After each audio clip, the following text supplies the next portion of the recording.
Alright, Alico 3 here. Today's video is going to focus on just basically PSA graded cards from the collection. Some are Hall of Famers, most are Hall of Famers actually. These are, I think it goes back to the 50s to about 2013, so we'll start off with this one. Now this is probably not going to be popular amongst all collectors, but this is still a staple card. The 85 Mark McGwire USA Baseball Team rookie card. Now, back in the day, back in like around 1998, this card was selling for, I don't know, raw. I think it was like 100 or 200 bucks raw. Now you can get that card raw for about 5 to 10. This is a PSA 9. Now a PSA 10 on this, or PSA 9 on this, will run you closer to 50. I want to say 40 to 65 bucks. I haven't checked the market on it lately. 10s are obviously much more, but this is an affordable piece. If you are a fan of, baseball history, and yes, there were steroids involved, but it was still an unbelievable time to be a fan. Okay, here's cool. Really cool card here. So we got this is actually something that PSA gave me last week too. Very cool. So we got the 66 Mantle. Now this one is not one of my favorites, but I still love the photo. I mean, there's a lot of competition with Mantle Topps cards. So the 66 in a 7, it looks like it's centered pretty well. The corners and edges all look nice too. I'm not sure the current market on a 7 of this, but beautiful Mantle. And I couldn't do this video with baseball cards and not have at least one Mantle in here. I think there's 20 cards in this stack that I just pulled that I wanted to show tonight. Bowman Chrome Correa. So this card I've obviously dropped in 2013, and when it came out I think they were going for around $100. I know Buxton was definitely more valuable at the start. Correa kind of got to the show quicker, and his stuff's really taken off. This is probably a $400 card right now. I have a few of it that I got back in like 2014, 2015. So fortunate enough to get some Correas before they exploded. I think his hobby's only gonna stay steady to rise upwards. This is a neat one, and this is probably one of the cheaper cards in this video. Let me tilt the camera down just a tad. So this is the Vladimir Guerrero Bowman's Best 1995. And it says blue, but it just means, to me, it just means it's the Vladimir Guerrero base card. And this is his base rookie from Bowman's Best 9. I haven't checked the pop on this set, so I'm not sure how tough it is. But nonetheless, a beautiful card of a Hall of Famer. He was inducted this past January, so this is one of my favorite baseball cards. It's just so cool. He's got the afro puffing out of the classic Padres cap. And you know what? The thing I love about this in a PSA 9 is this set's really sensitive. If you ever try to buy these raw, they're just beat up. They're like 6s. But a mint 9, I know I was picking them up for like 45, which I think is a steal. I think 10 sit around 500. So beautiful card. Tony Gwynn, just one of the all-time great pure hitters. I think his lifetime BA is above 330, which is ridiculous. This is one of my favorite cards growing up. As a kid, I remember buying this at a card show when I was probably like 12 years old and being so stoked to have it. To me, it's just the photo, and it's got an actual like baseball photo. It doesn't have like the weird Kmart catalog ones like the Manny and the Mariano. I'm not a huge fan of those cards, but I don't want to rant on about that because I've talked about that in so many videos. But the PSA 10s of this, I want to say they're about 90 bucks, which is a very fair price for this Piazza. So we've got Hank Aaron. Now this is a later Aaron, towards definitely the back 9 of his career. But this 70 Topps yielded to a lot of chipping, and I think it's the 71 Topps that has the black borders. But I just thought this was a nice PSA 8 of this card. I don't have a ton of amazing Hank Aaron cards, but I try to pick up some from here to there. So PSA 8 of the 70 Topps Aaron. Beautiful card. Now I think this card's going to continue to rise in price as he obtains more and more career stats on his way to the Hall of Fame. So this is the Beltre Bowman Chrome. This is in a mint 9. It's just a great looking card. This is a card also that I can recall from my childhood being like a hot item back in like the summer of '98. Everybody was talking about him getting called up, and they actually did call him up in '98. So like September '98 he got called up, so he was 20 years old. So most of the time when a player gets called up that young, they always end up being great players because they just have so much talent. You can't keep them in the minors any longer. A lower grade on this one, but I wanted to show off this card because this is my favorite Nolan Ryan card. This is the 69, so this would be a second year Nolan, I think. But awesome image. This one's showing it's pretty off-centered, but it is a PSA 6, so that's kind of what you would expect from it. And then it's got the classic tops, like the little cartoon and little, most times it's a stat, so he fanned 14 batters in a game, so it's got that old school Topps logo, which is pretty neat too. So 69 Topps, Nolan Ryan in a 6. Now this is a really neat one. I think this card's worth about 60 bucks, but it's the Frank Thomas 1990 Leaf, and not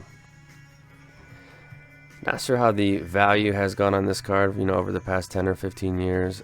I just know this and the 1989 Griffey Upper Deck were kind of the cards to own back when I was 9, 10 years old. But that was before PSA got big, so back in those days you just wanted a copy of the card. It could have a ding corner or a scratch, and it's cool because you have the card.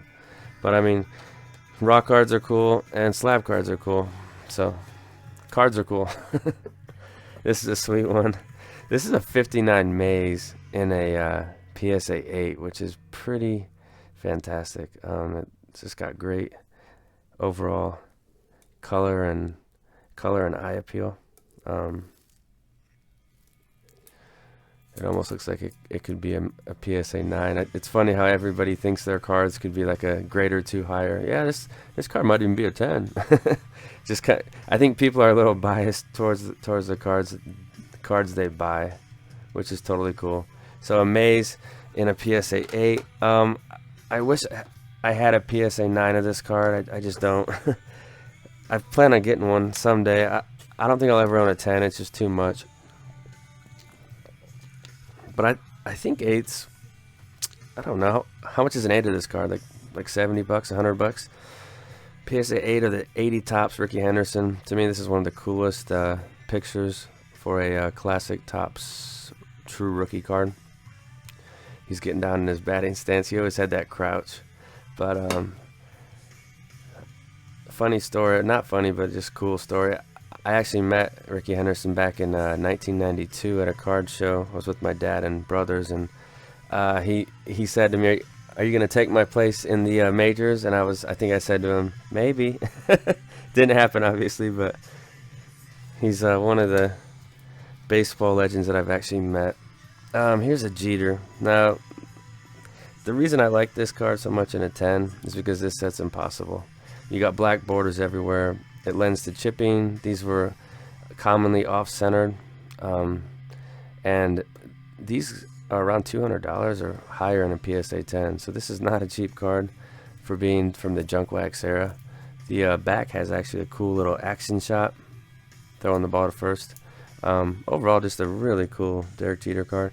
It's not my favorite. I think my favorite Jeter, aside from the SP foil, my favorite Jeter would be the 1993, the Upper Deck Top Prospect. Love that photo, and it's definitely a tough set. I think it's like a 7% pop. So there's the pinnacle. The next card is going to be this Barry Bonds card, 1987 Fleer. I think the camera's a little tilted here. 1987 Fleer, and so he did have a 1986 Fleer, the Fleer update. I definitely like that card too, but this card's very sweet. Love the borders and the edges of it. That kind of bluish color just mixes well with his uniform colors. I don't know. It just looks like it's just a really cool card. So this is definitely junk wax era. I want to get a box of this and try to pull a couple bonds and maybe send them off. So the bonds, Fleer update. Now we got this modern card, Miguel Sano. So this is 2010. I'm gonna hold it like this because I don't want any glare on it. Bowman Chrome. This is the base auto, so this is not the refractor. It's not numbered. And Sano's come on to be a good power hitter. He strikes out a lot still, but he's still a young kid. Let's see how old he is. 5'1", so he is that right? He's still 24. That's crazy. So he's going to be 25 in a month or so, and he's obviously proven himself. So there's a Sano. And then we have a second year David Ortiz. I need to pick up a graded rookie from 97 of him, but this was one I sent in myself. I just think I got the card from Comsi, and it looked pretty slick. And it's a David Ortiz 1998 Ultra in a PSA 10. So back playing first base with the Twins. There's that one. This next card, I just love it. It's a classic Reggie Jackson card. Pretty early on in his career, he's still on the A's. So 72 tops. I know this card was like $285 or something crazy, but it is a PSA 9. It's centered well. It's an older set. Reggie Jackson, obviously, Hall of Famer. Love this card. So Reggie Jackson, 72 tops in a PSA 9. And then we have a few more. So Francisco Lindor, and this one is from Bowman Chrome, 2011. This is just the base, but I just thought it was a neat card. To me, it's his base rookie card. And this is Bowman Chrome Draft, Francisco Lindor. This is probably a $30, $35 card. But to me, it just has a great look to it. Clean Bowman Chrome white borders. So, and it's in the new lighthouse holder. So, beautiful Lindor card. We got to have a Clemente in here. So 1962 tops, and this one has like this set always brings to mind 1987 tops because of the bat finish for the edges. So a PSA 7 in this is obviously pretty tough, and it's Clemente, who I think he finished with like 3,000 hits or 3,001 or something crazy, like right on the money. So Clemente 62 tops in a 7. And then lastly, this is a card that I'm always talking about. I don't know why I'm so obsessed with this card. It's just cool. And this is a card also that I used to pick up as a child too. So this is the Griffey. People watching the video are like, not again, not this again. But can't help it. This card's cool. And it's got a tough pop. So 1989 Donruss, Ken Griffey Jr., PSA 10. Check the pop on this. I think it's a little tougher than the upper deck. It's around 5 or 6%. But I will say a tip if you're looking for a PSA 9 or 10, break your own box, and you might get one or two. But I broke a case of this stuff, and I pulled a lot of clean ones that I sent in a 500 card PSA bulk. So that's it. There was 20 cards we went through, talked about a little bit. Let me know what you guys think about these cards and sets, and just kind of a video showing cards. Back to the basics here. Later.